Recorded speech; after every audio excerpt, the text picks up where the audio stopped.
Welcome to Compelling Topics, the only channel dedicated to the perspective of leading researchers from the Italian independent scene. Let's turn your minds on. In this episode, Simonetta Torresi takes us on a fascinating journey through time, where archaeology, wine, beer, and ancient traditions intertwine to reveal a lesser-known story of the Marche region. What begins as a discussion about the origins of beer quickly unfolds into a much broader exploration, one that challenges long-held assumptions about the birthplaces of sparkling wine, the spread of viticulture, and even the cultural roots of Europe itself. Through historical documents, surprising archaeological discoveries, and linguistic clues, Torresi builds a compelling narrative that connects the Marche not only to the ancient world of the Celts and Romans, but also to traditions often attributed to other countries. With a mix of rigor and irony, she invites us to reconsider what we think we know, and to look at this territory as a true crossroads of civilizations, where history has been quietly fermenting for millennia.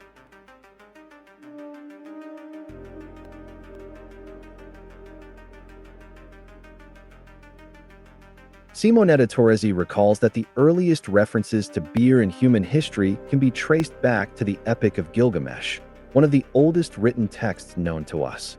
The beverage later appears in ancient Egypt and, above all, emerges as a typical drink of the Celts, a people who were among its greatest consumers, along with mead, a fermented honey-based drink that is still produced today and which Torresi had already explored in previous talks dedicated to the Celtic world. During her presentation, Torresi draws the audience's attention to a discovery of great importance made in the Marche region. During the 30th excavation campaign conducted by the University of Macerata in the area of Urbisaglia, in the province of Macerata, a Roman villa was brought to light, featuring monumental structures and what has been described as the oldest known Roman-era brewery in Italy. The villa, located in the hamlet of Villa Magna along the Via Salaria Gallica, an important road connecting Asculum to Forum Sempronii, demonstrates that beer production in the Marche region has deep roots, dating back at least 1,600 years. Torresi cites a report published on a local news portal and presents its content, emphasizing how the discoveries at Urbisaglia provide new insights into land management during the Roman period. She also mentions a conference organized by the University of Macerata to present the latest excavation results. With a touch of irony, Torresi recounts some doubts that emerged on the sidelines of the event. One of the excavation participants reportedly questioned certain figures released by the researchers, reigniting debate over the interpretation of archaeological data. The discovery of the Marche brewery is accompanied by further evidence found in the province of Ancona, an extraordinary series of ovens, documented on video by the Archaeological Superintendency of the Marche before being covered again. Torresi suggests that these ovens may have been used for producing barley malt for beer, an activity consistent with the habits of the Gauls, who were major consumers of this beverage and occupied the territory at the time. Shifting from beer to wine and spirits, Torresi introduces two other alcoholic beverages deeply rooted in the Marche region. The first is vino cotto, known in French as vichet, a concentrated drink obtained by boiling wine until it is reduced to a small fraction of its original volume. The very practice of such an apparently wasteful reduction is interpreted by Torresi as evidence of the abundance of wine available in the area. Vino cotto is typical of the Macerata area and the southern Marche, provinces of Macerata, Fermo, and Ascoli, while it is not found in the northern part of the region.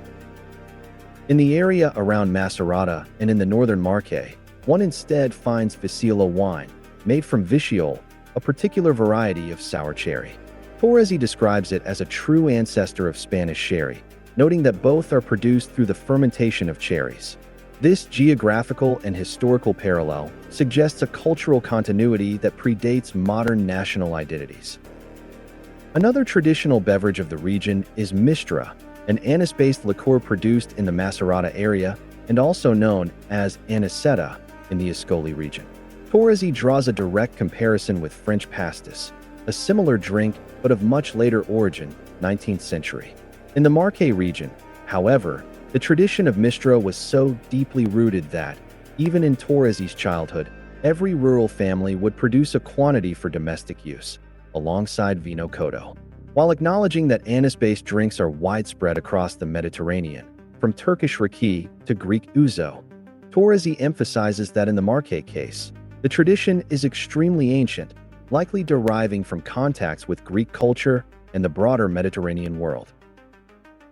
The discussion then turns to Verdicchio, a native grape variety of the Marche whose production area is defined by the denominations of Castelli di Gessi and Metellica, giving rise to two slightly different versions of the same white wine. Torresi traces its history back to a remarkably ancient account. Before the sack of Rome in 410 AD, the Visigoth king Alaric passed through the Marche, via the Valnerina, through Narni, and into the area of Gessi and Metellica, and ordered his barrels to be filled with this wine, considering it the finest available and the most suitable for sustaining his troops during their march. According to Torresi, this historical anecdote represents the earliest and most direct testimony of the excellence of Verdicchio, whose name derives from the color of its grapes. The continuity of this variety in the Marche region for over 16 centuries is seen as emblematic of the deep connection between land, viticulture, and local history. During the Renaissance, the wine is also mentioned in the encyclopedic work Historia Divinis by Andrea Bacci, a physician from Sant'Elpidio a Mare, Fermo, confirming that Marche's wine culture was already recognized across Europe at the time. One of the most significant parts of the presentation concerns the history of sparkling and semi-sparkling wine. Torresi highlights Francesco Scacchi, a physician and intellectual born in Fabriano in 1577 and trained at the renowned surgical school of Presi, Perugia, near the border with the province of Macerata. Scacchi is the author of the treatise De Salubri Potu Dissertatio, literally, a dissertation on the art of drinking healthily, a work in 22 chapters addressing various topics related to wine and beverages. Chapter 21 of the treatise is titled, Whether Sparkling Wine, commonly called prickly, is beneficial to health. In it, Scacchi precisely describes the methods used to produce sparkling wines in the Marche, a region he knew firsthand. The technique involves blending aged wine, already fermented and without residual sugar, with fresh grapes rich in sugars and yeasts, sometimes adding a third of warm water, and sealing the mixture in airtight containers to promote secondary fermentation. The central point emphasized by Torresi is chronological. Scacchi wrote his description in 1622, whereas Dom Pérignon, the French Benedictine monk universally credited with inventing champagne, was born in 1638, a full 16 years later. The Marche technique therefore predates the so-called French discovery of sparkling wine by roughly half a century. Not only that, Scacchi was not describing something new, but rather a practice already well established in the region, pushing the origins of this tradition even further back in time. Torresi notes that only a handful of surviving copies of Scacchi's treatise remain, preserved in prestigious libraries across Italy. One copy was purchased at auction by the owner of the renowned sparkling wine house Ferrari, a testament to the document's historical and symbolic value. Her conclusion is unequivocal. Italians did not borrow anything from the French in the realm of sparkling wines. If anything, the opposite may be true, or the two traditions developed independently and in parallel. Among the sparkling wines of the Marche, Torresi also includes Vernaccia di Serapatrona, produced from black grapes in the Macerata area near Lake Borgiano and available in both sweet and dry versions. It is a unique case in Italian winemaking, a sparkling red wine with highly distinctive organoleptic characteristics. In this regard, Torresi recounts a historical anecdote. A papal secretary, passing through the area, was so struck by the wine's quality that he exclaimed the Pope should make all lands resemble that of Borgiano. Torresi also proposes a geographical historical interpretation of the distribution of white and red wines in the Marche. In the Macerata and Gessi areas, white grape varieties prevail, so much so that Colli Maceratese wine is also white, similar to Verdicchio, whereas red wines dominate elsewhere. Her interpretation is suggestive. In the Middle Ages, the Carolingian nobility preferred white wines, associating the color red with blood. Areas of imperial settlement would therefore correspond to those where fine white wines are still produced today.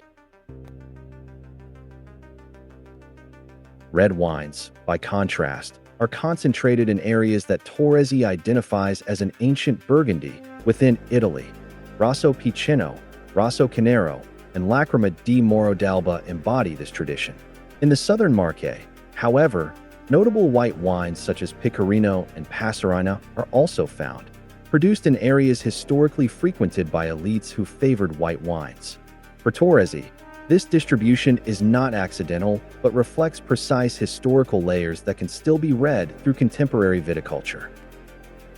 The conversation broadens into a topic of linguistic folklore when the Macerata dialect term calaru, meaning a large copper cooking pot, is introduced. Torresi observes that the word echoes similarities with Semitic and Arabic languages, and that the place name Calderola, a town in the province of Macerata known for its important historic palace, likely derives from the word caldeo, cauldron, rooted in the same semantic field. This reference to the calaru opens up a wider reflection.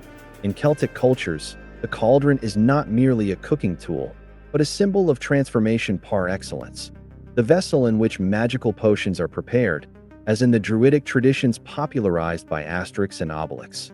Torresi connects this symbolism to the concept of the Holy Grail, also identified as a cup endowed with transformative powers. The presence of such symbolism at the heart of the Marche region is, for her, further confirmation of the deep Celtic roots of its cultural heritage. From this perspective, alcoholic beverages are not merely food products, but the sediment of millennia of material, spiritual, and symbolic culture. Beer, wine, mistra, Visila wine, sparkling wines, each carries traces of peoples, migrations, techniques, and systems of meaning layered over time within the same territory. The conclusion of the talk is introduced with an ironic yet meaningful digression. Who invented the exclamation mark?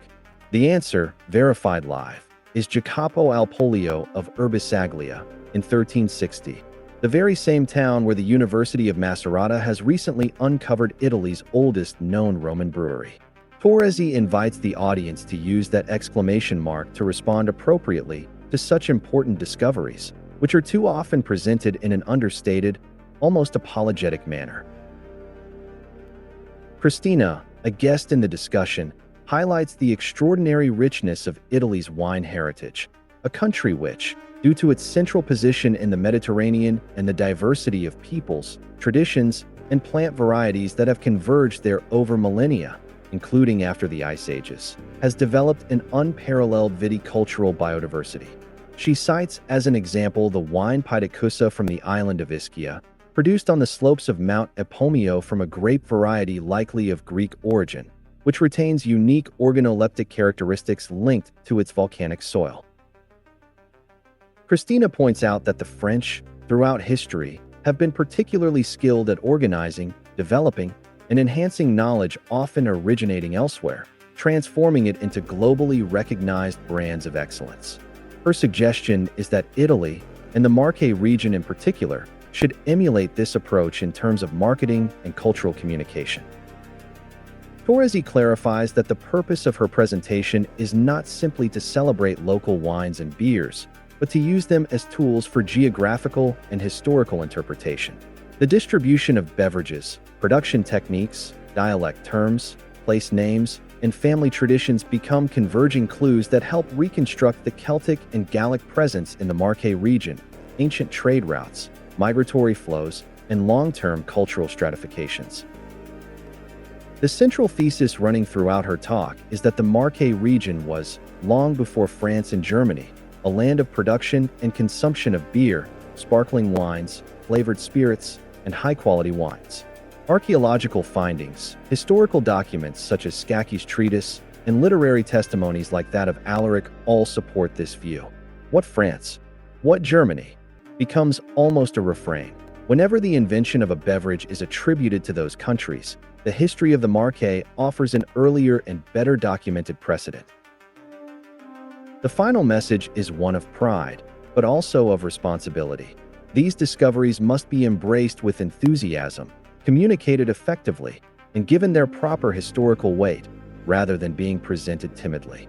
Because, as Torresi insists, history can be approached from any angle. Archaeology, linguistics, viticulture, gastronomy, and all these paths, if followed rigorously, ultimately lead back to the same point. That's all for today. See you in the next episode of The Very Origin of Europe, here on Compelling Topics.